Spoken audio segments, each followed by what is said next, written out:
गुरुदेवाय नमः। ओम जय श्री सद्गुरु कमलदेव नमः। वासुदेव भगवान की जय। बोल दत्ता महाराज की जय। बोले नगरी निवासी भगवान की जय। बोल जोड़ी सरकार की जय। बोल पवन सिंगार महाराज की जय। सभी लोग थोड़ा शांत हो जाइए। ये इधर महिलाएं और थोड़ा सा बोला होगा, थोड़ा शांत हो जाइए।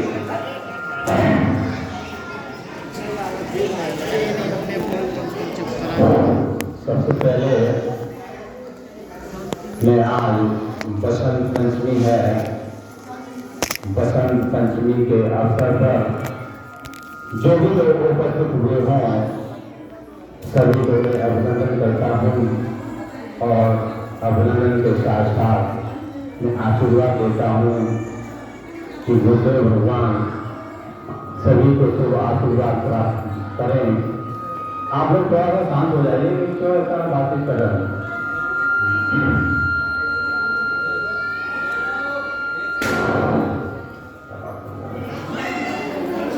थोड़ा शांत हो जाइए सभी लोग। आज अपने परम आराध्य देव सद्गुरु भगवान श्री श्री चतुर्थी पातशाही स्वामी स्वरूपानंद महाराज की जयंती है, यानी जन्म दिवस है। उसी अवसर पर आज का पर्व अपन प्रतिवर्ष मनाते चले आ रहे हैं। बसंत पंचमी अपन प्रतिवर्ष उन्हीं के जन्म दिवस पर मनाते चले आ रहे हैं।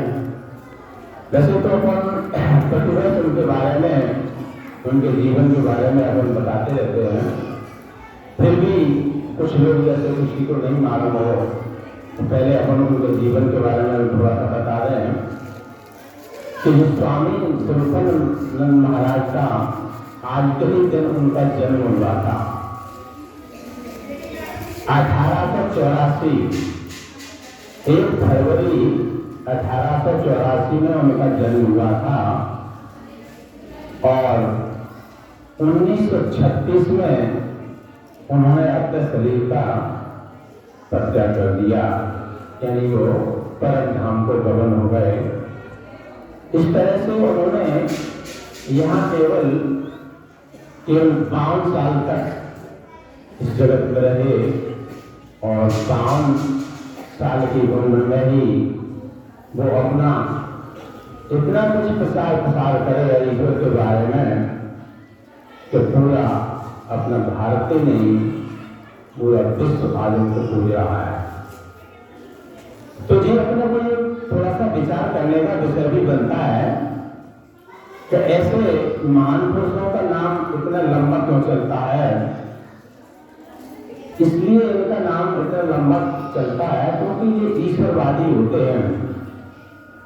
अपन ईश्वर के बारे में बताएंगे कि ये अपने भी जो भी महान पुरुषों हैं उन्होंने सदयुग से लेकर, यानी कल्प से आवाज तो कर रही कल्प के आज से ही अपने महान पुरुषों का ही नाम चला, जो जिन्होंने ईश्वर को जाना है। अगर अपन ईश्वर को नहीं जानते तो उनका कोई नाम थोड़ी चलता है।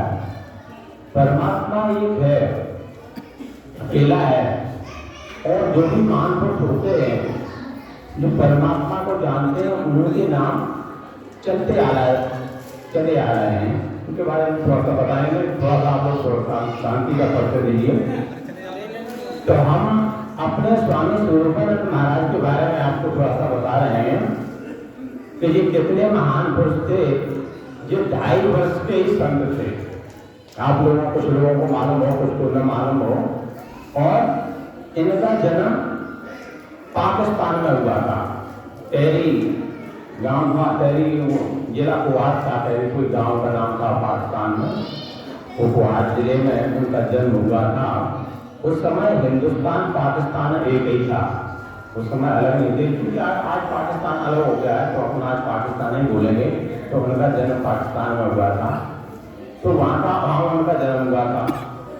तो उनके बाद ये ढाई वर्ष के संत थे। अब 2.5 वर्ष के कैसे संत थे, इसके बारे में थोड़ा सा आपको जानकारी दे रहे हैं, क्योंकि उनकी आज जयंती है। उनके उपलक्ष्य में अपन आज मना रहे हैं, और उनके ही उपलक्ष्य में अपन योग साधना का भी कार्यक्रम रखते हैं। जो अपन योग साधना का सुबह कराएंगे, इसके बारे में अभी बताएंगे, इसके कन्फर्मेशन के बाद बताएंगे वो आगे का क्या कार्यक्रम है। तो अपन ये बता दें आपको कि ये मैंने 2.5 वर्ष के संत थे। जब ये 2.5 वर्ष के थे, तो जो इनके जो गुरु थे अज्ञातानंद जी, थोड़ा सा आप जानकारी कर लें, वो भी आज उनका ही जन्म है, उनका ही, तो इसलिए उनके बारे में आपको जानकारी भी होना चाहिए। तो उनके गुरु कौन थे? अज्ञातानंद जी, जो बिहार के छपरा के रहने वाले थे, यानी छपरा में उनका जन्म हुआ था। हम लोग उनका जन्मभूमि देख आए हैं, और सारे लोग, आप लोग नहीं गए होंगे बहुत सारे, लेकिन हम लोग देख आए हैं कुछ लोग। तो ये छपरा के रहने वाले थे, वो भी जन्म से ही संत थे। जब ये अपने स्वामी स्वरूपानंद महाराज जब 2.5 वर्ष के थे, तो ये अपने जो उनके अज्ञातानंद जी महाराज थे, तो उनके यहाँ गए जहाँ इनका जन्म हुआ था। तो उनकी माँ से इन्होंने बताया, तो उनकी माँ से बोले स्वामी स्वरूपानंद महाराज की माँ से कि भाई ये बालक मेरा है, मुझे दे दो। तो उनकी माँ ने कहा, अरे भाई ये ऐसे संत चले आते फिरते हैं, ये पता बालक ऐसे कहीं दिया जाता है? क्या संत जी पागल हैं क्या है? मतलब आज के जमाने में बहुत से लोगों ने अपने सुना होगा, कुछ लोग ये संत लोग जैसे अपने देश में चले आते हैं, बालकों को ले जाते हैं, किसी दवाई में ये अपने तमाम तरह के वो रहते हैं, कहीं उन्हें सुना दिया तो बेहोश करके ले जाते हैं। तो उस समय भी जो है ना, जो स्वामी स्वरूपानंद महाराज की माँ थी, तो उन्होंने बोला कि भाई ये बालक मेरा है, मुझे दे दो। और तो उन्होंने कहा, अरे भाई संत कैसे, क्या पागल है, ये अपने बालक को ही दे देगा। और एक अपन भी विचार करें, कोई 2.5 वर्ष का बालक किसी का हो, तो क्या माँ उसको दे सकती है? कभी नहीं दे सकती है। ये कहेगी ये संत कैसे पागल हैं क्या है, या ये कहेंगे कि कहीं ले जा रहे हैं, मतलब तमाम तरह की बातचीत। तो उन्होंने मना कर दिया कि बालक हम नहीं देते, ऐसा कहीं दिया जाता बालक। तो उन्हें अज्ञातानंद जी ने क्या कहा, अरे भाई तुम नहीं दोगी तो ये बालक मेरा है, मेरे पास लिया जाएगा, तुम्हारा बालक थोड़ी है। तो ये मेरे आवाज, तो फिर क्या हुआ आगे, तो ये 2.5 वर्ष का तो ऐसा ही हुआ। तो वो अपने अज्ञातानंद जी चले गए, वहां से चले जाते हैं, चले गए। वहाँ उनका आश्रम था, जो आज भी एक पाकिस्तान में आश्रम है। देखिए अपन लोग नहीं जा पाते, क्योंकि ऐसा ही दूसरा देश है, वहाँ मुस्लिम वर्ग ज़्यादा है, अपन लोगों का थोड़ा सा ज़्यादा विरोधाभास चल रहा है, इसलिए नहीं जा सकते। लेकिन है अपना आश्रम अभी भी है, कुछ लोग जाते भी हैं, वीजा बना करके जाते, चले भी जाते हैं। देखिए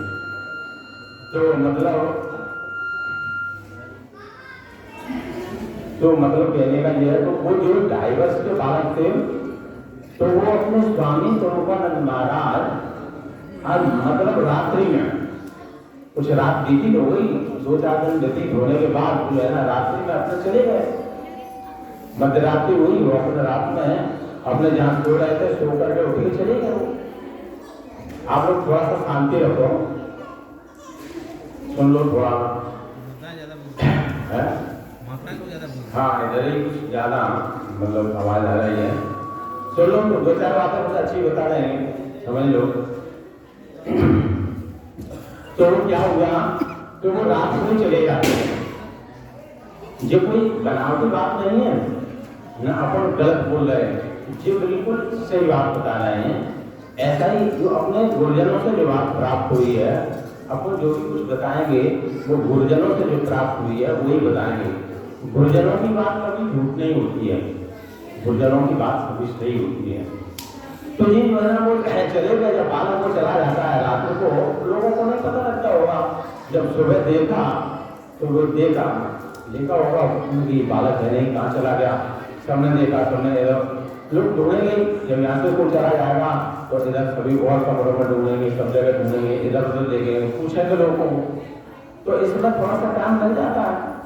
तो उस समय क्या हुआ, तो वो अब जब वहाँ कहीं आसपास कहीं गांव में नहीं मिला और उस घर में नहीं मिला, आस पड़ोस सबसे पूछा, कहीं उसका कोई पता ही नहीं लग रहा उस बालक का, तब वो सब घबरा जाते थे। एक छोटा सा बालक जो है ना, जब नहीं मिलेगा तो घबराने की बात बालक हो गया। तो सब उनकी माता पिता घबरा गए, उनके परिवार के सभी लोग वहाँ घर में से ढूंढ निकले, उनकी बालक कहाँ गया, क्या हुआ, कोई पता ही ठिकाना नहीं लग रहा। तो उसमें क्या हुआ कि वो जो है ना चले जाते हैं, जब वो सब गए उस समय मतलब काफी सवेरा दिन हो गया, अब दिन का समय होगा, तो वो काफी जंगल में ढूंढने चले जाते हैं, सबसे पूछते हैं इधर उधर से, तो पूछते यहाँ जो है ना ये कुछ चरवाहा थे, पशुओं को चरा रहे थे, वो लोग मिले, तो उन लोगों से पूछा कि भाई यहाँ हमारा एक बालक छोटा सा सो गया है 2.5 वर्ष का, जो मिल नहीं रहा, कल रात से ही गायब है, मतलब शाम को तो देखा था पर रात से पता नहीं लग रहा, आज उसका किसी को पता ही नहीं लग पा रहा कहाँ चला गया। तो उन्होंने कहा भाई हमने एक छोटे से बालक को देखा तो है, दूर देखा है, वहाँ हमने ऐसा देखा है कि 2 सर्प उसके ऊपर छाया किए हुए हैं।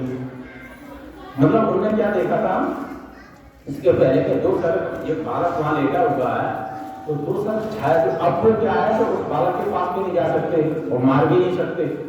जो चरवाहा थे वो क्यों इसलिए मार सकते थे उन्हें कि भाई सर्प को मारेंगे, लोगों से कि बालक की हत्या हो जाए तो फिर क्या करेंगे। तो इस असमंजस में वो सर्प को भी नहीं मार सके और वो उनके पास भी नहीं जा सके, मतलब उनका बचा भी नहीं सके, कुछ भी नहीं कर सके। उन्होंने बताया जरूर, जब वो उनके पूछते पूछते आ गया कि भाई हमने बालक को देखा तो था, पर उन्होंने वहाँ सर्प जरूर वहाँ खड़े हुए, सर्प हमने जरूर देखे थे, तो बालक तुम्हारा बचा नहीं हुआ, तो जहाँ सर्प होंगे तो बालक कैसे बच सकता है, आ गया होगा, खत्म हो गया होगा। तो वे सभी परिवार के उनके माताजी पिताजी थे, भाई बहन और भी सभी लोग बहुत बुरी तरह घबराते हुए वहाँ गए उनके वहाँ के पास, तो सब देखा तो वो सो रहे थे, सब वहाँ थे नहीं, तो उन्हें देखा तो जगह, तो हमने कहा अरे ये तो सही है, तो मतलब क्या है, तो उनकी तब वहाँ से उनको जब सब घबराते हुए बड़े मुश्किल से वो ले आए। मतलब क्या है सर, वो क्या धूप लग रही थी, छोटे से बालों को धूप लगती है, तो धूप लग रही थी, तो सर्प ने छाया कर ली थी उनको धूप न लग रहा है, वो किसी को देखा सब चले गए। तो मतलब क्या वो उनको ले आए, मतलब वो जैसे तैसे उनको, अरे ये हम सब लोग परेशान है, जबरदस्ती मतलब उनको ले आए। तो उनको जो अद्वैतम नहीं महाराज थे, तो उन्होंने कहा, उन्होंने बताया तुम देखो इस बालक के चक्कर में मत पड़ो, ये बालक तुम्हारा नहीं, बालक मेरा है और तुम्हारे यहाँ नहीं रहेगा और ये मेरे पास आएगा, तुम आज अभी ले जाओ जबरदस्ती कल चला आएगा, इसलिए तुम एक ही उसमें मत रहो, तो मेरा यह मुझे दे दो, मैं ले जाऊंगा इसको। तो फिर वो क्या है कि स्वामी अद्वैतानंद महाराज उनको ले गए, 2.5 वर्ष के ही थे। अब 2.5 वर्ष का बालक क्या कर सकता है, तो 2.5 वर्ष में वो संत बना दिए, वो ले गए अद्वैतानंद महाराज उनको और अपने आश्रम में ले गए। और ऐसा गुरुजनों का मत है, वैसा बताते हैं कि वो जब 11 वर्ष की उनकी उम्र हुई, तो 11 वर्ष में उनको गुरु उपाधि दे दी, यानी गुरु बना दिया, 11 वर्ष की उम्र में गुरु बना दिया। तो ऐसे वो संत अवतार थे, स्वामी स्वरूपानंद महाराज संत अवतार थे, उन्होंने 11 वर्ष में ही गुरु बन गए। अब एक छोटा सा बालक, हमका 2.5 वर्ष का तो कोई मतलब ही नहीं रखता, 11 वर्ष का बालक क्या बोले कुछ नहीं कर पाएगा। तो वो क्या है कि वो गुरु अवतार, वो संत अवतार थे, 11 वर्ष में उनको गुरु उपाधि मिल गई। अब ऐसे अवतार क्या वो जन्म से होते, ये जो अपन अभी संत अवतार जन्म से आते, कोई एक जन्म की कहानी थोड़ी है, अपन पिछले भी लाखों जन्म से आए और अपन को आगे भी जाना है, तो अपन को ईश्वर के बारे में जरूर जानना चाहिए। ऐसे अपने स्वामी स्वरूपानंद महाराज थे, इन्हें अपने हिंदुस्तान में कई आश्रम बनाए। आपने आनंदपुर का, जैसे अपन नगली तो ज्यादातर सभी लोग जानते हैं, नगली से भी बड़ा आनंदपुर है, नगली से बहुत बड़ा विशाल आश्रम, वो भी अपने स्वामी स्वरूपानंद महाराज का बताया हुआ है। और अपन ने ऐसे भी कई जगह देखे, वहाँ उन्होंने आश्रम बनाए, जमीन दी उनको और वहाँ से चलते बने। ऐसे उन्होंने अपने आजकल तो बहुत बड़े साधन है, बड़े बड़े साधन है, ऐसा बोलना बताते हैं तो उन्होंने पैदल चलकर के ज्ञान प्रचार प्रसार किया। पैदल चल करके चल के ज्ञान का प्रचार प्रसार किया, लोगों को भटकते हुए, मतलब जो लोग अपने कलिकाल में भटक रहे हैं उन्हें आगे कभी गए इस कलयुग में लोग भटक रहे हैं, ये ईश्वर को उतनी अच्छी तरह नहीं जानेंगे, आगे के लिए काफी उपदेश दे गए हैं। तो उन्होंने कितना भारी घर का प्रयास किया, मतलब और लाखों लोगों को ईश्वर से जोड़ा। और फिर 5 साल की उम्र में, तो 5 साल में क्या नहीं, 5 साल की उम्र में ही अपने से छोड़ के चले गए। तो उन्हीं के जन्म में आज अपन मनाते हैं। उनकी ऐसी एक नहीं, अनेकों कहानियां हैं, अनेकों किंवदंती ऐसी चीजें हैं जो अपन को आश्चर्य में डाल देती हैं। तो ऐसे तो अपन उनके संक्षेप के बारे में बता रहे हैं। मतलब ऐसे ही अपने क्या नाम स्वामी स्वरूपानंद महाराज अपने कलयुग के गुणाचार्य जो शंकराचार्य जी थे, आप लोगों ने थोड़ा सा शांति रखो। अपने शंकराचार्य जी थे, शंकराचार्य जी तो 32 साल की उम्र में ही शरीर छोड़ गए थे। तो शंकराचार्य जी जब छोटे थे तो वो अपने एक महान पुरुष आए विद्वान, उन्होंने हस्तरेखा देखी। आप लोग थोड़ा सा शांति रहो, थोड़ा सा बच्चों को थोड़ा सा चुप कर लो, हम थोड़ा शॉर्ट में कुछ अच्छी बातें बताना चाह रहे हैं। जो शंकराचार्य जी थे तो उन्होंने क्या, जब उनके जो कोई गुरु तो नहीं विद्वान लोग आए तो उन्होंने हस्तरेखा देखी शंकराचार्य की। तो हस्तरेखा देखी तो उनकी माँ को बताया कि जो बालक तुम्हारा 32 साल में शरीर छोड़ के चला जाएगा। तो उनके पिता भी नहीं थे, मतलब शंकराचार्य की जो माँ थी उनके पिता थे नहीं। तो उनकी माँ बड़ी घबरा गई। मैंने कहा कि मेरे साथ ये अकेला ही यही बालक है, मैं इसी के सारे अपना जीवन अपना गुजारना चाहती हूँ। अब देवी 32 साल में चला गया, हम क्या करेंगे। तो उन्होंने कहा ये इसमें कुछ हो नहीं सकता, क्योंकि 32 साल में ही ये इतना कर जाएगा, 100 साल का पूरा काम कर जाएगा। 32 साल की उम्र में ही जो 100 साल में एक आदमी काम कर सकता है, वो ये आपका बालक 32 साल में काम करेगा। तो ऐसे आपने अपने शंकराचार्य जी का नाम सुना होगा। शंकराचार्य जी की अपने कभी फोटो भी देखी होगी, उनकी यंग मतलब युवा अवस्था की फोटो है। तो युवा अवस्था में ही उन्होंने शरीर छोड़ा।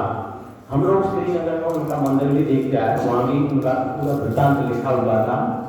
तो ऐसे ऐसे अपनी महान पुरुष थे, मतलब अपने यहाँ अपने कोई आज से नहीं, अपने आज से नहीं, कल्प के आज से हम थोड़ा सा बताते हैं। कल्प के आज से जैसे सबसे पहले इस ईश्वर को जनाने वाले ब्रह्मा विष्णु महेश थे। ब्रह्मा विष्णु महेश ने सबसे पहले ज्ञान का प्रचार प्रसार किया, ब्रह्मा विष्णु महेश ने। उसके बाद राम वशिष्ठ विश्वामित्र शतानंद, मतलब त्रेता में हुए। त्रेता में इन लोगों ने ज्ञान का प्रचार प्रसार किया उस परमात्मा के बारे में, और परमात्मा के बारे में इन्होंने ज्ञान का प्रचार प्रसार किया। और द्वापर में कृष्ण ने किया, कृष्ण शक्ति के प्रकार व्यास जी सुखदेव जी, इन्होंने ज्ञान का प्रचार प्रसार किया। और कलयुग में गौड़ाचार्य, गोविंदाचार्य, शंकराचार्य, पद्माचार्य, स्वरूपाचार्य, पृथ्वीधर जो महिलाएं वहाँ आपस में बातें कर रही हैं, हम लोग यहाँ चिल्ला रहे हैं, वो है ना, उनको नहीं पता नहीं कि कम से कम थोड़ा बहुत तो सुन लो। तो ये अपने पद्माचार्य के बारे में अपने गुरुजन बताते रहते थे। तो पद्माचार्य ने तो ज्ञान का भारी प्रचार प्रसार किया, इस ज्ञान का भारी प्रचार प्रसार किया। तो वो ऐसे अपने ऐसे मान करते जो हम जिनके नाम गिना रहे हैं, इन्होंने ईश्वर को जाना। गौड़ाचार्य, गोविंदाचार्य, शंकराचार्य, पद्माचार्य, स्वरूपाचार्य, पृथ्वीधराचार्य, वन अरण तीर्थ आश्रम, गिरिपुरी, भारती, सरस्वती, इस तरह से 10 नामी सन्यासी हुई। 10 नामी हम आपको सतयुग से लेकर के अपने महान पुरुषों की वंशावली आपको बता रहे हैं। ये कलयुग में मतलब ये फिर इसके बाद जो थोड़ी सन्यासी हुए, थोड़ी ने अपने 4 लोगों को बनाया। वो 4 लोग कौन से? आनंदपुरी, तोतापुरी, तुलसीपुरी, सीतापुरी, ये 4 लोग थे। आनंदपुरी ने अद्वैतानंदपुरी को बनाया और अद्वैतानंदपुरी ने, जिनकी हम गाथा गा रहे थे अभी, इनके बारे में बता रहे थे, स्वामी स्वरूपानंद महाराज को बनाया। और स्वामी स्वरूपानंद महाराज ने अपने अभेदानंद जी को बनाया, जो नगली में इनका स्थान है और नगरी में ही उन्होंने अपना शरीर छोड़ा। ऐसा बताते कि वो 2 साल उन्होंने एक सरकारी सर्विस की थी और 2 साल में ही अपना रिटायरमेंट दे दिया था। तो जब कोई जान लेता है परमात्मा को तो त्याग कर देता है। ऐसे ही अभेदानंद जी अपने गुरु महाराज को दे गए हैं। तो इस तरह से आप सतयुग से लेकर के अभी तक ये अपने महान पुरुष बने चले आ रहे हैं। अब ये क्यों सतयुग से लेकर आज तक क्यों अपन इनके बारे में जानते हैं, ये बात विचार करने का विषय बन जाता है। ये इसलिए अपन उनके बारे में जानकारी है क्योंकि इन्होंने परमात्मा को जाना है, परमात्मा को जाना है और जनाया है। जैसे संत तुलसीदास ने एक कृपा लिखी है कि सो जानने का देव जनाई, वो जानत तुम्हें हो जाई। मतलब पहले हम उस परमात्मा को जाने और दूसरों को जनाए, अभी तो सो जाना का देव जनाई। फिर इससे क्या होता है कि होत तरन तारण नर तेरु, तुलसीदास कहते 12 के नाम कहत जग जेऊ, होत तरन तारण नर तेरु। जब हम इसको जान लेते हैं तो खुद तो हम तारने वाले हो जाते हैं, हम दूसरों को भी तार ले जाएंगे। कब? जब हम उसको जान लेंगे। और जानेंगे नहीं तो तरने और तारने का कोई अर्थ नहीं रहता है। और यदि अपन ने ईश्वर को नहीं जाना तो तरने तारने का कोई प्रश्न ही नहीं बनता है। इसके बारे में अपने एक नहीं, अपने भागवत में कई तरह के दृष्टांत दिए हुए हैं। ये भागवत का भी कहां से शुरुआत हुई, इसके बारे में तो थोड़ा सा संक्षेप में ले लेते हैं। हमने ये द्वापर में सुखदेव मुनि ने राजा परीक्षित को भागवत सुनाई थी, जो वहीं से शुरुआत हुई है। इसके बारे में थोड़ा सा हम बताते हैं। जो राजा परीक्षित थे, राजा परीक्षित थे 101 अश्वमेध यज्ञ कर चुके थे। अब ये यहाँ भी एक विचार करने का विषय बनता है कि जो आदमी या जो अपन छोटी मोटी भागवत कर ले तो उससे क्या होता है, अश्वमेध यज्ञ बहुत बड़ा होता है। अश्वमेध यज्ञ बहुत बड़े एरिया में किया जाता है, जिसमें भारी रकम खर्चा होता है। ऐसे अपने इतिहास ऐसा 101 अश्वमेध वो राजा परीक्षित कर चुके थे। वो राजा परीक्षित अपने आखिर पर चले जाते हैं, आखिर पर जाते हैं तो आखिर पर शिकार खेलने, पहले राजाओं का शौक रहता था शिकार खेलने का, तो वो चले जाते हैं आखिर पर। जंगल में शिकार खेलते काफी टाइम हो जाता है, तो राजा को प्यास लगी है, कहीं पानी नहीं मिलता, तो उनको पानी के बहाने चले जाते हैं ढूंढते, तो वहाँ थोड़ी दूर उनको आश्रम मिलता है। तो आश्रम में जाते हैं राजा परीक्षित, तो उन्होंने कहा वही चलो वहाँ पानी पिए। तो वहाँ जो है ना समीक ऋषि अपने बैठे भजन कर रहे थे, समीक ऋषि थे वो अपने भजन कर रहे थे। उन्हें कोई वही अपन जब भजन करते हैं, जब अपन भजन करते हैं तब जो है ना अपनी श्रुति को शब्द में भी, जो संत लोग होते हैं अपनी श्रुति को कहीं शब्द में मिला दिया तो अपने को कोई कुछ नहीं रहता। अपन भजन करते हैं, अपने गुरु महाराज थे जैसे नगरी महाराज थे, इन्होंने 12 वर्ष आगरा में भजन किया था, 12 वर्ष एक आत्मा करके, ऐसा सभी लोग बताते हैं। अरे वो तो अपने नगरी महाराज को भजन करते नहीं देखा, पर अपने अपने दद्दा महाराज को तो देखा है। इन्होंने भी अपने भिंड जिले में 3 वर्ष तपस्या की थी, 3 साल, और 1 वर्ष तो एक आसन पर बैठ करके ऐसे बैठे रहे थे। उन्होंने ना आंख खोली ना मुंह खोला, एक बूंद पानी की भी नहीं लिया, एक आसन पर बैठे रहे थे। और सरकारी नौकरी भी करते रहे। तो जो सरकारी नौकरी करते थे वो बताते रहते थे कि जब अपन भजन करते हैं, जब अपनी श्रुति शब्द को पकड़ लेती है, फिर इस शरीर का अपन को भान नहीं रहता। फिर शरीर में आप कुछ भी करते रहो, सुई क्यों नहीं, आप सुई कुछ तो सुई लगा दो तो भी आपको पता नहीं है क्योंकि शरीर का भान नहीं। अच्छा, शरीर में नुकसान भी कुछ नहीं होता, ये विचार करने का बचता है। जैसे तुलसीदास ने रामायण में लिखा है, आप लोग खूब रामायण रोजाना पढ़ते हो कि जासों लगे न चुका पे पासा अतुलित बल तेज प्रकाशा, ये वही चीज है। मतलब ये शारीरिक मुक्ति का विधान है। अपन शारीरिक मुक्ति को जान लेंगे तो अपन यदि चाहे तो अपन ऐसा ही कर सकते हैं। शारीरिक मुक्ति में ऐसी ताकत है कि अपन यदि शारीरिक मुक्ति को शुद्ध अपन ने कर लिया तो वर्षों बगैर भोजन पानी के रह सकते हैं। भाई जैसे राम है या अपने महापुरुषों के बारे में लिखा है, तो बीते संवत्सर 87 तब फिर बुरी होनासी शंकर जी ने जो 87 वर्ष तपस्या की। शंकर जी 87 वर्ष तपस्या कर सकते हैं तो अपन भी कर सकते हैं। अगर वो शारीरिक मुक्ति को बसंते अपन को सिद्ध करना पड़ेगा, शारीरिक मुक्ति को सिद्ध कर लेंगे तो अपन कर सकते हैं। भाई परमात्मा ने सभी को समान बनाया, परमात्मा ने कोई भेद थोड़ी रखा, परमात्मा ने कोई ऐसा थोड़ी रखा है कि राम को अधिक दे दिया हो, कृष्ण को अधिक दे दिया हो, या नंदी महाराज को अधिक दे दिया है, या अपने आपको कम दिया हो, ऐसा कुछ नहीं है। परमात्मा ये है, उन्होंने सारी आत्माओं को समान बनाया है, एक जैसा बनाया है। जो जैसा कर लेगा वो वैसा भर लेगा। मतलब पूर्ण कर्म सुख दुख दाता, निज कृत कर्म बहुत दाता, कोई किसी का सुख दुख का दाती नहीं है। जो अपन जैसा कर लेंगे वैसा था करेंगे। तो ये इसका प्रकार है। तो अपनी चर्चा चल रही थी कि जो अपने समीक ऋषि थे, समीक ऋषि के पास जो है ना राजा परीक्षित जाते हैं। अपन ने इसके बारे में बताया, मतलब शारीरिक मुक्ति के बारे में। तो जो समीक ऋषि थे, समीक ऋषि के पास राजा परीक्षित जाते हैं, ढूंढे थे थोड़ा सा आश्रम है उसके आगे।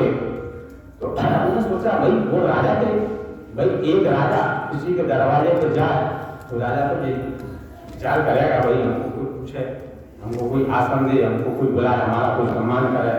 एक प्रधानमंत्री है, एक प्रधानमंत्री तो बहुत ऊंची चीज है। अभी यहाँ का एक कलेक्टर राजा है और कलेक्टर को कोई पूछे नहीं, मतलब यहाँ का यहाँ डीएम बोलते उसको, उधर कलेक्टर बोलते हैं हिंदी में। एक डीएम यहाँ आ जाए तो उसको कोई बात ही नहीं करे तो उसको कितना बुरा लगेगा। वो बुरा क्या लगेगा, यहाँ के जितने भी छोटे अफसर हों उसको सस्पेंड कर देगा, चलो ऑर्डर खत्म। तो ऐसे राजा जो है ना, क्या नाम राजा परीक्षित थे। अब उनको वहां ना तो कोई बोल रहा ना कोई जय कह रहा, अरे पानी पीना तो बाहर में चला गया, कोई देवी नहीं कह रहा कि भाई आप राजा बैठ जाओ। तो राजा को बहुत बुरा लगा, अरे भाई हम यहाँ कहाँ गए, मैं एक राजा हूँ, मैं इस क्षेत्र को पालता हूँ, यहाँ का राज कर रहा हूँ, मेरे अंदर देख गई बोले हैं, हम चाहें तो आश्रम चले गए, हम इसको भी सब नष्ट करवा दें। तो राजा को बहुत बुरा लगा, लेकिन हम तो एक पानी के बहाने यहाँ आए, यहाँ हमको भी कोई पूछे ही नहीं रहा। तो वहाँ उनके जो उस राजा के साथ में जो शिखर सालार थे, उनके मंदिर थे, उन्हें भी ऐसा किया जाए, ये साधु बहुत घमंडी है, इसकी हत्या कर दो।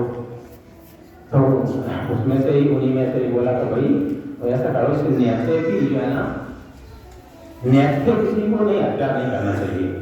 ये न्यायता है, भले ही नहीं बोल रहा, भले ही सम्मान नहीं दे रहा, कुछ भी नहीं कर रहा, लेकिन है न्यायता, वो अपने भले कर रहा या नहीं कर रहा होगा, या चुप्पी साध गया होगा, जो भी कुछ है, अभी न्यायता है। अभी न्यायते की हत्या करना ही तो बहुत बड़ा दोष है, ऐसा अपने नियमों में नहीं है। तो इसको क्या दंड दिया जाए, तो दंड क्या, तो वहाँ एक थोड़ी सी आगे गए, वहाँ सर्प मरा हुआ पड़ा था, सर्प मरा हुआ पड़ा था। ये हम आपको उस कहानी तक ले जा रहे हैं। ये जो है ना, कि भागवत जो सुखदेव जी ने सुनाई थी, हाँ आपको हम ले जाना चाह रहे हैं। तो जो कच्चा सर्प पड़ा हुआ था, तो उन्हें इच्छा सही है, तो थोड़ा सा कुछ ना कुछ तो असम्मान करे ही हो। तो उन्होंने अपने उससे धनुष से उठाया और उनके गले में डाल दिया और चल दिया, अच्छा सब लाट के चल दिए। तो वहां का गंगा नदी के किनारे कुछ बालक खेल रहे थे, बालक थे छोटे छोटे, और समीप ऋषि के पुत्र जो है ना, वो भी नहा रहे थे, वो भी उनके साथ थे, अपने खेल कूद रहे थे। उनके पुत्र सिग्गी थे, समीप ऋषि के पुत्र गंगा नदी के किनारे। तो इन्हीं खबर दी, उनको खबर लगी, अरे तुम यहाँ गंगा नदी में यहाँ अपने नहा धो रहे खेल रहे हो, तुम्हें मालूम है तुम्हारे पिताजी का क्या हो गया। वहां तुम्हारे पिताजी के गले में किसी ने सर्प डाल दिया है, और सर्प डाल के वो तो चलिए पता नहीं किसने डाला था। तो वो श्रृंगी से पूछी, उन्होंने कहा भाई वो तो तपस्वी थे, समय किसी तो भजन कर रहे थे, वो तो तपस्या में उसमें कोई बात नहीं। और श्रृंगी ऋषि भी आजन्म ब्रह्मचारी थे। हमने कि ऐसी किसकी हिम्मत है? श्रृंगी ऋषि बोले ऐसा ऐसी किसकी हिम्मत पड़ गई जो मेरे पिता के गले में सर्प डाल दिया? तो वहां क्या गंगा नदी की किनारे में एक बड़े था, अपने कपड़े धो रहा था। तो कपड़े धो रहा था तो उससे पूछा, अरे भाई तुम यहाँ थे और तुमने सब देखा होगा, मेरे पिता के गले में सर्प किसने डाला है? तो उन्होंने कहा अब वो उन्हें मालूम था, उन्हें देखा था, देखा जो कपड़ा धो रहे थे, उन्हें पता था कि किसने था। उन्होंने विचार किया यदि हम नहीं बताते हैं तो अभियान जी हमको श्राप दे देंगे, यदि हम नहीं बताते हैं तो जिस श्राप देते हैं, बता देते तो राजा अब हमारी दोनों तरफ से मृत्यु सही, अब क्या कहें? तो श्रृंगी ऋषि जो है ना नाराज बैठा, जल्दी बताओ, नहीं तुमको अभी बताते हैं। तो उन्होंने कहा महाराज बात ये है कि यदि हम बता देते हैं तो राजा हमको मतलब दंड देगा, और नहीं बताते हैं तो आप दंड दे रहे हो। जे अभी राजा परीक्षित यहाँ से गुजरे थे तो वही ये सर्प आपके पिता के गले में सर्प डाल दिया और चले गए यहाँ से। तो हमने कहा अच्छा राजा की इतनी हिम्मत पड़ गई। तो वहां से ही जो है ना जो श्रृंगी ऋषि थे उन्होंने अपने जल लिया और जल से ही है ना उन्हें राजा को श्राप दे डाला। उनकी क्या राजा, तूने मेरे पिता के गले में सर्प डाला है और 7वें दिन तेरी मृत्यु हो जाएगी, 7वें दिन यही तक्षक तुझको काट लेगा और तेरी मृत्यु हो जाएगी और तुम अधोगति में चला जाएगा। और तुम विचार करने का विषय ये बनता है कि जब राजा 101 अश्वमेध यज्ञ कर चुका था और फिर भी वो अधोगति में जा रहा है, फिर भी सदगति में नहीं जा रहा, अधोगति में जा रहा, अधोगति माने 84 में जा रहा है 101 अश्वमेध यज्ञ करने के बाद। तो श्रृंगी ऋषि ने जैसे ऐसा श्राप दिया जहां से हमारी तब तक लज्जा खुली, उन्हें अपनी समाधि खोली श्रृंगी ऋषि ने, तब तक वो पहुंचे। तो उन्होंने कहा श्रृंगी ऋषि बोले तो भाई उन्हें क्या नाम श्रृंगी ऋषि थे उनके पास आए। तो जब उनको ये पता लगा श्रृंगी ऋषि को कि मेरे पुत्र ने राजा को श्राप दे दिया है, तो जब उन्होंने कहा कि अरे भाई तुमने किसको श्राप दिया? कि मुझे पता नहीं, जो आपको जिसने आपके गले में जो सर्प डाला मैंने उसको श्राप दिया। कोई पता कर लेते, बिना जाने तुमने श्राप दे दिया, कम से कम पता तो कर लेते कौन है, तुमने बिना जाने श्राप दे दिया, ये तुमने बहुत बड़ा अपराध किया है। ये कानून कि अब तो श्राप तो दे दिया, श्राप तो अछूता होगा नहीं, तो अब क्या होना चाहिए? तो राजा ने जो है ना क्या नाम श्रृंगी ऋषि ने एक आनंद फानन में एक पत्र लिखा। आनंद फानन माने बहुत जल्दी में एक पत्र लिखा, क्योंकि समय तो शासन नहीं था। जब आनंद फानन में एक पत्र लिखा और एक संदेश आपको भेजा राजा के पास में, उन्होंने की राजा तुमने जो मेरे गले में जो सर्प डाला है वो उस गले के जो सर्प डालने के बदले मेरे पुत्र श्रृंगी ऋषि ने तुम्हें 7 दिन का श्राप दे दिया है और 7 दिन बाद तक्षक सर्प तुमको काट लेगा, काटने से तुम्हारी मृत्यु हो जाएगी और तुम अधोगति में चले जाओगे। राजा ने कहा मैं अधोगति में चला जाऊंगा, मैं तो 101 अश्वमेध यज्ञ कर रहा हूं। तो उन्होंने कहा तुम अपनी मुक्ति का उपाय जल्दी ढूंढ लो, नहीं अधोगति में जाने वाले रहो, 84 में चले जाओगे। तो राजा ने पढ़ा गया। तो राजा ने भी जल्दी संदेशा भेजा। उस समय जैसे भी संदेश बात हो सभी राजाओं को बुलवाया, इसमें सब 88,000 राजा वहां उपस्थित हुए। 88,000 राजाओं को संदेशा भेजा, उनकी कोई अब वो राजा परीक्षित क्या करते हैं, सभी से पूछते हैं कि मुझे कोई अपनी मुक्ति का उपाय बताओ। तो कोई मुक्ति का उपाय बताता क्या? उस समय में 200 वर्ष के सूर्य भी बैठे हुए थे, कोई नहीं बता रहा था। तो अब राजा बुरी तरह घबरा गया, सबको बुलाया, सबको पूछा रहा कि मेरी मृत्यु होने वाली है, मैं मारा जा रहा हूँ, मैं अधोगति में जा रहा हूँ। इस झगड़े में उसके 4 दिन व्यतीत हो गए। तो उस समय नारद मुनि सभा में आ गए। तो नारद मुनि ने कहा, अरे भाई राजन, तुम इतना बौखला रहे हो, जो तुमको कोई बताने वाले थोड़ी है। अरे तुमको मुक्ति का उपाय ढूंढना है तो सुखदेव जी को बुलाओ, वो तुम्हें मुक्ति का उपाय बताएंगे। तो राजा ने किसी अंगारे को भैया सुखदेव मुनि आए। सुखदेव मुनि आए तो सारी सभा खड़ी हो गई। जब सारी सभा खड़ी हो गई तो राजा ने विचार किया, एक जिस 16 वर्ष के बालक को सारी सभा खड़ी हो गई है, उसमें उस सभा में सूत जी भी 200 वर्ष के बैठे हुए थे। तो उन्होंने कहा, अरे भाई सूत जी, हमारे जाने तुम्हारी उम्र 200 वर्ष है और तुम भी 16 वर्ष के बालक को खड़े हो। उन्होंने कहा कि भाई ये 16 वर्ष के तो हैं, ये आत्मज्ञानी है, इन्हें आत्मज्ञान है, इन्हें की कोई उम्र नहीं होती। तो उन्होंने तुमने अभी तक नहीं बताया, इस चले हमारे 4 दिन भी व्यतीत हो गए। तो उन्होंने तो भाई हमने इसलिए नहीं बताया, वो एक तुम्हारे कहा है कि कंचन कलिना सहज है, सहज क्रिया काले मान बढ़ाई ईर्षा तजना दुष्कर दो। ये मान बढ़ाई नहीं छूटती, अगर हम अवसर बता देते तो हमारी कहते ना पोजीशन खराब हो जाती, हमारी मान बढ़ाई जाए। हम मान बढ़ाई के कारण हम न बता सके तो तुमने बहुत बड़ा काम किया। तो उस समय जो है ना क्या, तो नारद मुनि वो क्या नाम सुखदेव मुनि आ गए। तो सुखदेव मुनि आ गए, सारी सभी खड़ा हो गई और राजा बैठे मतलब बौखला रहे हैं उन्हें की। तब सुखदेव मुनि ने कहा, अरे राजन, हमें ऐसा लगा तुम बहुत चिंता में हो, बहुत बौखला रहे। अरे मनोहर, अब इस समय की चिंता नहीं होगी तो कब होगी? हम मृत्यु प्राप्त करने जा रहे हैं और तुम कह चिंता नहीं।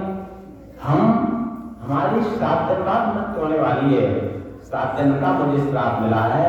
इस झगड़े में हमको 4 दिन व्यतीत हो गए, अब मात्र 3 दिन शेष बचे हैं। 3 दिन बाद हम लोग अक्षर ठोकाते का मेरी मृत्यु जाएगी। तो सुखदेव मुनि ने क्या कहा, अरे राजन तुम कैसी बात करते हो, 3 दिन तो बहुत होते हैं, हम तो 2.5 पल में मुक्त कर देंगे। 2.5 पल में उन्होंने कहा, तुमने तो 2.5 पल मुक्त कर देंगे। तो जब सुखदेव मुनि ने वो आत्मज्ञान का बोध कराया, जो कोई वैसे ही कथा थोड़ी होना, सुखदेव मुनि ने उन्हें राजा परीक्षित हुई आत्मज्ञान के बारे में उनको बताया। आत्मज्ञान माने 4 मुक्तियों का ज्ञान। 4 मुक्ति कौन सी? शायुर, सामिक, सारूप, सालो, ये 4 प्रकार की मुक्ति हैं। इन 4 प्रकार की मुक्तियों से अपन ईश्वर को जानते हैं, इसके अलावा दूसरा कोई भी साधन नहीं है। 4 मुक्तियों के अलावा यदि अपन परमात्मा को जानना चाहें या परमात्मा को प्राप्त करना चाहें, नहीं हो सकता। परमात्मा एक है, उसका रास्ता भी एक ही है, दूसरा कोई रास्ता है ही नहीं। तो शायद मुक्ति के बारे में अभी हमने आपको बता रहे थे, जो सुखदेव जी उनको बता रहे हैं कि वो राजा परीक्षित को समझा रहे हैं शायद मुक्ति के बारे में। तो जो हमने अभी आपको बताया, यदि अपन शायद मुक्ति को सिद्ध कर लेंगे तो अपने शिवपुराण में इतना तक लिख दिया है कि जो लोग इस शायद मुक्ति की सिद्ध कर लेते हैं वो वक्त पे विजय पाने का इसके अलावा दूसरा कोई भी साधन नहीं है। यानी अपन मौत से गारंटी से बच सकते हैं, बशर्ते अपन को शायद मुक्ति को सिद्ध करना पड़ती है। और शायद मुक्ति सिद्ध करें तो जिस शायद मुक्ति को ही रावण ने सिद्ध की थी, राम ने सिद्ध की थी, रावण ने सिद्ध की थी, इसलिए तो नहीं कर पा रहे थे।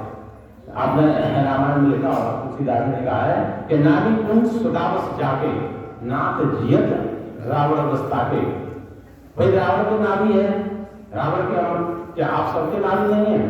अपने सब है, लेकिन अपने नारी सूखी पड़ी है, वो निरंतर अमृत पान ले रहा है, अमृत ले रहा है। तो इसलिए यदि अपन इस शायद मुक्ति को सिद्ध कर लेंगे तो मौत से गारंटी से बचाया जा सकता है। तो ये शायद मुक्ति का विधान सुखदेव मुनि राजा परीक्षित को समझा रहे हैं। इसका और भी काफी लंबी कहानी है, थोड़ा अपन शॉर्ट में लेते हैं। हमारा कहने का मतलब यह है कि परमात्मा एक है और एक ही उसका रास्ता है, दूसरा कोई रास्ता है ही नहीं। दूसरी मुक्ति है शामिल। शामिल मुक्ति के द्वारा परमात्मा के नाम का बोध कराया जाता है कि परमात्मा का नाम क्या है और उसका हम कैसे स्मरण करेंगे। परमात्मा के नाम को कोई अपन मुंह से थोड़ी कह सकते हैं। परमात्मा का नाम तो बड़ा वाणी में है, अपने अंदर 4 वाणियां हैं। आप लोगों को पता हो या ना हो, पता 4 वाणी कौन सी? बैतरी, पश्चिमी, मध्यमा और परा, 4 प्रकार की वाणियां होती हैं। बैतरी वाणी बैतरी वाणी से परमात्मा के नाम का स्मरण नहीं होता। बैतरी वाणी से हम परमात्मा के नाम का, बैतरी वाणी माने जो हम बोल रहे हैं, आप सब बैतरी माने बोलना, इस बैतरी वाणी से परमात्मा के नाम लेना चाहे नहीं ले सकते। बैतरी वाणी पश्चंती, पश्चंती इसको कहते हैं बैतरी पश्चंती। पश्चंती जो अपन बैठे हुए हैं, आपके अंदर कुछ ना कुछ विचार बनते हैं, ये पश्चंती वाणी होती है। मन से मौन बैठे हैं, कुछ विचार बनना है, इसको पश्चंती बोलते हैं। तो कुछ विचार बनते ही हैं, अभी जाना है, सोना है, सत्संग समाप्त हो जाता हूँ, चलो सोए, या भजन गाने में, ये सारी चीजें कुछ ना कुछ विचार बन रही है। सुबह घर जाना है, कई प्रकार के अपने अंदर विचार, आप मौन बैठे हो तो कुछ ना कुछ विचार बनते रहते हैं, इसको अपन पश्चंती कहते हैं। ये भी निराधार है, इसका भी कोई आराम नहीं है। बैतरी पश्चिम मध्यमा, मध्यमा श्वास को बोलते हैं। श्वास के अंदर ही एक परावाणी है, वो परावाणी से परमात्मा के नाम का स्मरण किया जाता है। वो नाम को अपन को जानना है। वो तुलसीदास ने लिखा है कि जीवन मुक्त महामन जीव हर गुण सुने निरंतर के। अब इस चौपाई के बारे में थोड़ा सा पढ़ा तो मेरे ख्याल से सौ बार पढ़ लिया होगा, एक बार नहीं सैकड़ों बार पढ़ लिया होगा। जैसे अखंड रावण आप लोगों ने, लगभग सभी लोगों ने पढ़ी होगी, पढ़ते चले गए मंगल भवन मंगल आदि, लेकिन उसमें क्या लिखा है इसका कोई पता नहीं है। तो अपन ने कौन सी चौपाई का जीवन मुक्त, वो लोग जीते जी मुक्त हैं जिन्होंने ईश्वर का निरंतर नाम सुना है। निरंतर पढ़े लिखे लोग हैं, 90% लोग तो पढ़े लिखे होंगे, मतलब 95 होंगे, 5% शायद पुराने कोई एक बार नहीं समझे होंगे, लेकिन 95% लोग पढ़े लिखे हैं। निरंतर माने लगातार, लगातार कोई चीज। अब जैसे अपन किसी मंत्र का जाप करें, राम कहें या कृष्ण कहें, हरिओम कहें या ओम गरीब रामायण नाम है, ओम नमो भगवते वासुदेवाय या कुछ भी कहें, अंतर पड़ेगा। जितना आप कर सकते हो नहीं कर सकते, 1 घंटा करोगे, 2 घंटा करोगे, 4 घंटा करोगे, अंतर पड़ेगा। लेकिन तुलसीदास जी क्या कह रहे हैं, हर गुण सुने निरंतर। निरंतर माने लगातार, कहीं कोई अंतर ना पड़े, लगातार माने अंतर ना पड़े। हर गुण को लगातार सुनना है, हर गुण सुना है निरंतर तेव जीवन। वे लोग जीते जी मुक्त हैं जिन्होंने ईश्वर का निरंतर नाम सुना है। वो नाम आपको जानना है, वो नाम परावाणी में है। परावाणी में आपको मिलेगा, ये 3 वाणी है, वो परमात्मा के नाम का नहीं मिलेगा। तो परमात्मा का नाम अकथ है। जैसे शुरू में तुलसीदास ने लिखा है कि नाम रूप द्वैपीश उपाधि अकथ अनादि सुसामिन साधि। ईश्वर का नाम अकथ है, कहने में नहीं आता है। उस परमात्मा के नाम को हमको समझना पड़ेगा। हमारे कवि साहब भी इसकी पुष्टि करते हैं कि श्वास श्वास हर वजह बिरखा श्वास हो ना जाने श्वास का आमन हो ना हो। ये श्वास के द्वारा आपको परमात्मा के नाम को जानना हो तो यह परमात्मा के नाम का स्मरण कर सकते हैं, अन्यथा परमात्मा के नाम का स्मरण नहीं कर सकते। कवि तुलसीदास ने कहा है कि जिनका नाम लेत जगमाई सकल अमंगल मूल नशानी। इनका नाम स्मरण से सारे अमंगल नष्ट हो जाते हैं। तो वो नाम तो आपको जानना है, परावाणी वाला नाम को, है ना। मंत्र महामन विषय व्याल के मैं तक कठिन कौन को भाल के अपने अनेकों कष्टों का निवारण हो जाएगा, हो सकते हम उस नाम को जान लें। तो ये नाम के बारे में अपने सुखदेव जी राजा परीक्षित को इसी नाम के बारे में समझा रहे हैं। इसी नाम के बारे में उन्होंने डिटेल समझाया। अब एक तो नहीं, इसीलिए तो एक का काम लग गया। तो ये नाम उनको समझा रहा है। फिर अपन तीसरी मुक्ति कौन सी, सारो मुक्ति। सारो मुक्ति के द्वारा परमात्मा का साक्षात्कार होता है। अब यहाँ एक बात और भी आती है। अभी बहुत से लोग ऐसे पूछे, अरे भाई तुमको जब ईश्वर मिल जाए तो तुम क्या यहाँ बैठे रहोगे, तो भाई कहाँ चले जाएंगे, जंगल में चले जाएंगे, आकाश में जाएंगे। ईश्वर को पहले ईश्वर के बारे में अपन को समझना तो पड़ेगा। क्या ईश्वर है क्या? ईश्वर कोई आदमी है, क्या पशु है, क्या पक्षी है, क्या जानवर है क्या ईश्वर? पहले ये तो अपन समझे। परमात्मा क्या है? परमात्मा एक शब्द है। परमात्मा अपने ऋग्वेद में लिखा है कि शब्द ब्रह्म भगवो ज्योति एको ब्रह्म द्वितीय नास्ते। ईश्वर एक शब्द है, ज्योति स्वरूप है। ऐसी ज्योति जिसको न सूर्य प्रकाशित कर सके, न चांद, न बनावटी लाइट, वो सब ही प्रकाशित है। तो वो परमात्मा को आपको जानना है, उसी परमात्मा का साक्षात्कार करना है। जैसे अपने तुलसीदास जी ने रामचरित मानस में बहुत कुछ लिखा है इस परमात्मा के बारे में, वह सबके अपन को समझने की जरूरत है, क्योंकि तुलसीदास जी ने वास्तव में बहुत कुछ लिखा है, इसमें कोई वास्तव में उन्होंने कोई कोर कसर नहीं छोड़ी है। आप बसरते अपन समझे तो अखंड रामा को पढ़ते रहो या नहीं समझ में आई। तुलसीदास ने कहा बिन पद चले सुनय बिन काना, कर बिन कर्म करे बिन जाना। परमात्मा क्या है? बिन पद चले, परमात्मा के पैर थोड़े हैं, आदमी हमारे सबके पैर हैं, तो हमें उनमें अंतर है ना, परमात्मा के पैर नहीं।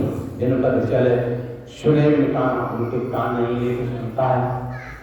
कर्म बिन कर्म, हाथ नहीं है लेकिन कुछ भी कर सकता है, तो परमात्मा चाहे तो अभिषेक में कुछ भी करते, भरपूर गिलास कष्ट ले हुई सपने संकट करे हुई, परमात्मा शेखों में मतलब कुछ भी कर सकता है।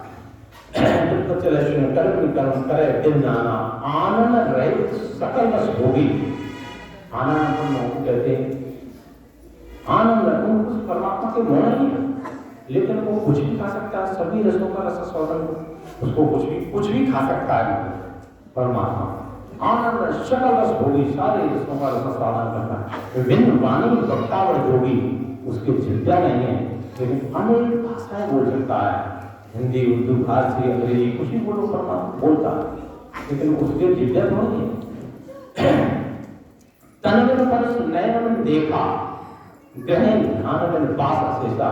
तन में, तन माने उसका शरीर नहीं है लेकिन वो स्पर्श कर सकता है, मतलब छू सकता है, शरीर नहीं है बिना शरीर के छू सकता है। तन में परस नयन में देखा, उसके नेत्र नहीं है लेकिन सब कुछ देख सकता है, देखता है, देख नहीं सकता वो लेकिन देखता है। गहन ध्यान में पास अशेषा, उसके नाश्ता नहीं है ये तो सभी किसी को भी वो जो है ना सबको अपने नाम से सुन सकता है परमात्मा। तो वो पर तो ने कहा तुलसीदास ने कि ऐसा भान अलग करनी महिमा जास जाने बने। इस प्रकार से परमात्मा की ऑटोमेटिक शक्ति है जिसकी महिमा का बखान अपन नहीं कर सकते। ऐसे परमात्मा के बारे में कई प्रकार के उदाहरण हैं। परमात्मा ने गीता, अपने जैसे अपने गीता में भी लिखा है, गीता के 11वें अध्याय में 53वां श्लोक है कि नहीं वेदे न तपसा न दाने न तेजा शक एवं विधो दृष्टम वानस माया। मतलब परमात्मा नहीं वेदों में आप नहीं प्राप्त कर सकते परमात्मा को, नहीं वेदे न तपस्या से कर सकते, न दान से कर सकते, न यज्ञ से प्राप्त कर सकते, इनसे परमात्मा की प्राप्ति नहीं हो सकती। इसको तुलसीदास ने इसका समर्थन किया है कि नेम धर्म आचार व्रत योग यज्ञ जप दान और भेष धर्म को रोग न जाए। नेम से धर्म से आचार विचार योग यज्ञ जप दान, इससे आप परमात्मा को प्राप्त नहीं कर सकते। परमात्मा को केवल सारी मुक्ति के द्वारा परमात्मा को केवल जाना जाता है, परमात्मा को केवल सारी मुक्ति से ही प्राप्त कर सकते हैं, अन्यथा दूसरा कोई साधन है नहीं, दूसरा कोई भी ऐसा साधन नहीं है जो अपन परमात्मा को प्राप्त कर सकें। ऐसे अनेक उदाहरण हैं। इस तरह से अपने सुखदेव जी हैं, सुखदेव जी राजा परीक्षित को परमात्मा के बारे में बता रहे हैं। जैसे अष्टावक्र ने राजा जनक को बताया था, अष्टावक्र ने राजा जनक को, जैसे वो घोड़े पे जा रहे थे, जाते जाते में जब वो जनक जो है ना उन्होंने कहा आप तो मरे तो उन्होंने जो है ना अंतर्दृष्टि का ज्ञान दे दिया। इन्होंने अष्टावक्र ने अंतर्दृष्टि का ज्ञान दे दिया, और जब अंतर्दृष्टि का ज्ञान दे दिया तो राजा जनक परमात्मा का साक्षात्कार करने लगे। तो उन्होंने घोड़े रोक दिए, जब घोड़े रोक दिए तो उन्होंने कहा कि उतरो, नहीं उतर रहे। तब उन्होंने शक्तिपात उसको खींचा, जो अंतर्दृष्टि का ज्ञान दिया तो शक्तिपात तत्काल खींच लिया, तो युद्ध आ गए। तब वो राजा जनक कहते कि भाई हमें वही चीज चाहिए जो हम जो थोड़ी देर पहले देख रहे थे। तो मतलब कहने का परमात्मा इन आंखों से नहीं देखा जा सकता। जैसे तुलसीदास ने बड़ा जबरदस्ती भगवान राम पुष्ट किया, भगवान राम लक्ष्मण जी ने कहा था कि हे प्रभु हमें कुछ संदेह हो रहा है कि ईश्वर जीवन देख प्रभु सकल को समझाए, वो जाते हैं वो चरण सुख मोह हम जाए। अपन ज्यादा नहीं लेंगे, मतलब केवल ये बताना चाहें कि परमात्मा है क्या, उसको जानो कैसे। तो भगवान राम ने कहा कि थोड़े में सब कहो बुझाई सुनो ताप मन चितलाई, और मैं और मोर तोड़ते माया जय बस ने जीव दिखाया, मैं तुमसे यहाँ तक का ज्ञान रखने वाले आवागमन को नहीं छोड़ पाते। तो सटीक चौपाई आगे लिख दी उनकी गो गोचर ज्ञान लगमन जाई और सो सब माया जानो भाई। जो भी कुछ अपने आंखों से देख रहे हैं और अपना जहाँ तक भी मन जा रहा है ये सब माया है।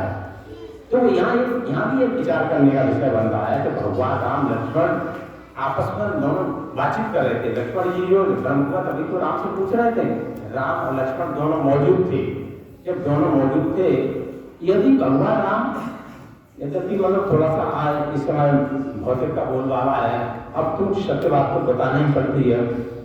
तो ये भगवान राम ईश्वर होते तो कह सकते थे कि भाई हम ईश्वर का देख लो, लेकिन उन्हें तो कहा कि मैं और मोर तोड़ते माया, मतलब मैं पहले ले लिया, अपनों को पहले लपेट लिया, मतलब हमारे ऊपर इतनी शंका तो हम पहले कहते तुम्हें नहीं, मैं तुमसे भी यहाँ तक का ध्यान रखने वाले आवारों को नहीं जोड़ पाते।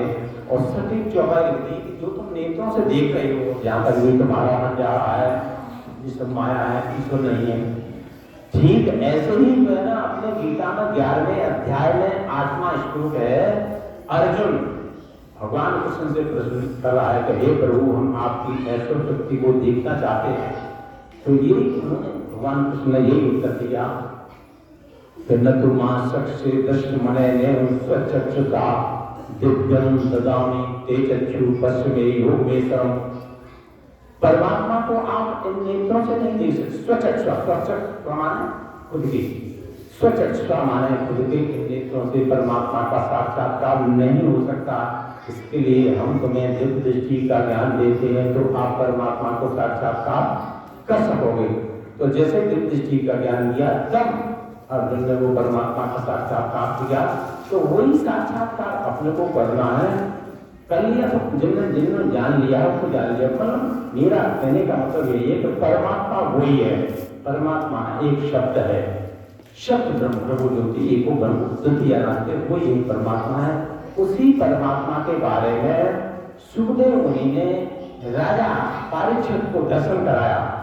जब राजा परीक्षित का साक्षात्कार कराया परमात्मा का, तो अब राजा परीक्षित हंस रहा है, अब हम कभी मरेंगे नहीं, अब हमारी मृत्यु होगी नहीं। अरे शरीर मरेगा, हम थोड़ी मरेंगे, हम अलग है, आत्मा अलग है, अल्पक सर्वज्ञ। ये हम अल्पक थोड़ी, हम सर्वज्ञ हैं। इस शरीर मरेगा, अब हम मरेंगे नहीं। तो राजा परीक्षित हंसने लगा। मतलब फिर राजा परीक्षित की कभी जो है ना सदगति हुई, मैंने यानी राजा परीक्षित को मुक्ति मिली, वो अधोगति में जा रहा था। तो मेरे कहने का मतलब ये था कि जब राजा परीक्षित 101 अश्वमेध यज्ञ कर चुका था, तभी तो हमें ईश्वर को नहीं जान पाया था। ईश्वर को जानने के लिए किसी आप ज्ञान के पास जाना चाहिए। भागवत ने बहुत जबरदस्त श्लोक लिख दिया है, इसको समझ लो तो ये सारी चीजें समस्याएं समाधान हो जाती हैं। आप लोग बातचीत पर करो, अभी हम समाप्त कर रहे हैं। भागवत में लिखा भगवान कृष्ण अर्जुन को समझा रहे हैं कि नाना शास्त्रे पठन लोके नाना देव पूजनम आत्मज्ञान हे पार्थ सर्व कर्म निरर्थकम। उन्होंने कलम तोड़ दी। भगवान कृष्ण ने क्या कलम तोड़ दी कि नाना शास्त्रों का पठन पाठन, नाना देवी देवताओं की पूजा करना, आत्मज्ञान के अलावा ये सब व्यर्थ है, निरर्थक है, इसकी कोई कीमत नहीं है। ऐसे तुलसीदास जी ने बहुत सारा लिखा है। अब वो जो भी ज्यादा बताएंगे तो अधिक टाइम लगेगा। उन्होंने कहा 3 अवस्था 3 गुण तेई कपास तैकार और धूल धुली समाज को बाती गरज का। 3 अवस्थाओं का 3 गुणों का ज्ञान को कपास के पकड़े से फेंक देना चाहिए। वही भगवान कृष्ण कह रहे हैं कि सर्वकर्म निरर्थक। इस तरह से जो है ना सुखदेव जी ने राजा परीक्षित को मुक्ति ज्ञान देकर उनका मोक्ष कराया। और मोक्ष क्या होता है और उसका थोड़ा सा डिटेल अपन बताएंगे, बताया लोगों को बाद में बताया जाएगा। अभी अपन अपनी वाणी को विराम दे रहे हैं और अपन आगे का कार्यक्रम बता रहे हैं।